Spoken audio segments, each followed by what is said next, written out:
Hi, boys and girls. We're back in Kylie's room. When we left off, the gang had raised $4,000 for their playground. But, as I mentioned, Chapter 8's title, Getting Desperate, we don't know who's desperate.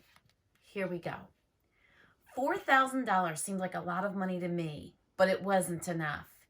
We were still $1,000 short of our goal, and we were running out of time. It was getting late in the afternoon. People were starting to leave the carnival. It didn't look like we were going to make it. If we didn't reach $5,000, there would be no new playground equipment. Mr. Klutz would not be spending the night in jail. Bummer in the summer.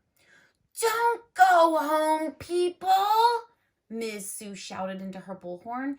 You need to buy a piece of duct tape first. Why should we buy a piece of duct tape? Somebody asked.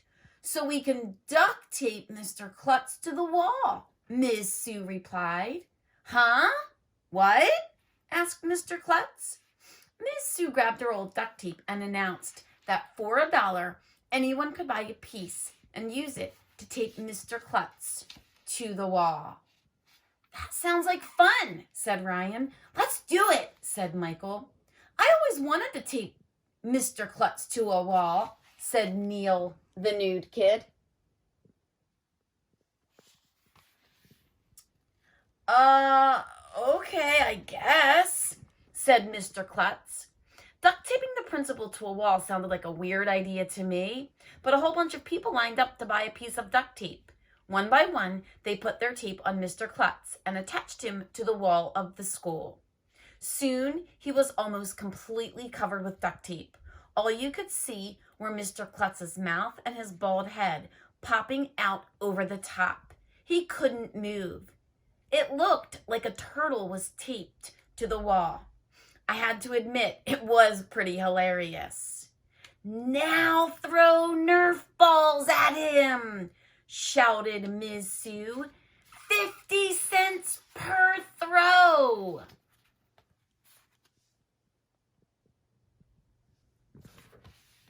We threw Nerf balls at Mr. Klutz until none of us had any money left. We raised another $300, announced Ms.Sue. She put the money into the money box and raised the line on the giant thermometer. But we still didn't have $5,000. We were $700 short. People put away their wallets and started packing up their stuff to go home. Wait! Ms.Sue shouted into her bullhorn. I have an announcement to make. Everybody stopped what they were doing. I looked at Ms.Sue.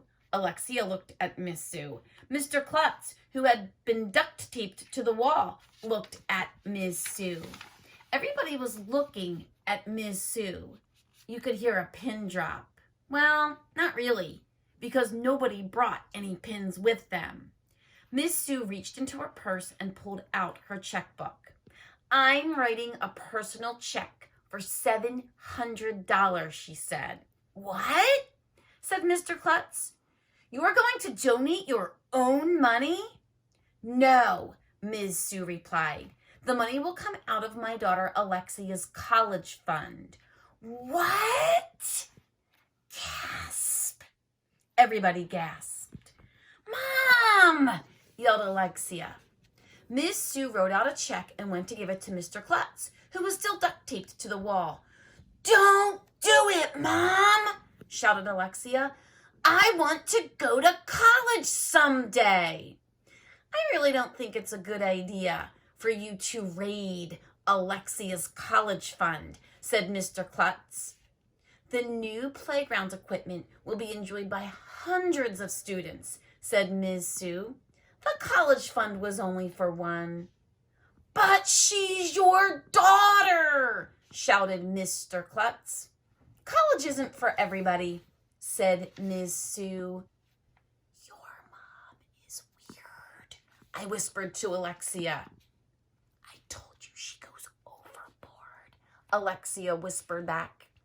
She falls out of boats a lot? I asked. No, I already told you this. She gets carried away.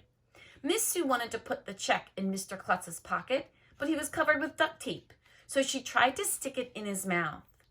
"No, I refuse to accept that check," said Mr. Klutz, closing his lips so she couldn't put the check in his mouth. "We don't need the playground equipment." "Please," Ms.Sue begged, trying to pry his mouth open with her fingers so she could get the check in it. "Take my daughter's college fund. Don't you care about children?" Mr. Klutz refused to open his mouth. Well, that was that. We weren't going to reach $5,000.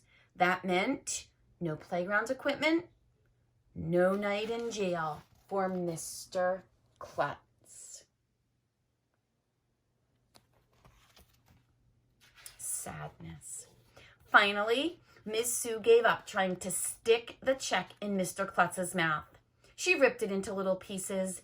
Then she fell to her knees and began to cry. It was really sad. Alexia went over to give her a hug. That's when the most amazing thing in the history of the world happened. But I'm not going to tell you what it is. Okay, I'll tell you. But you have to read the next chapter. So na-na-na boo-boo on you. Oh no, a cliffhanger! Tomorrow, kiddos, we'll listen to a surprise visitor. Will they get the extra $700 they need? See you tomorrow.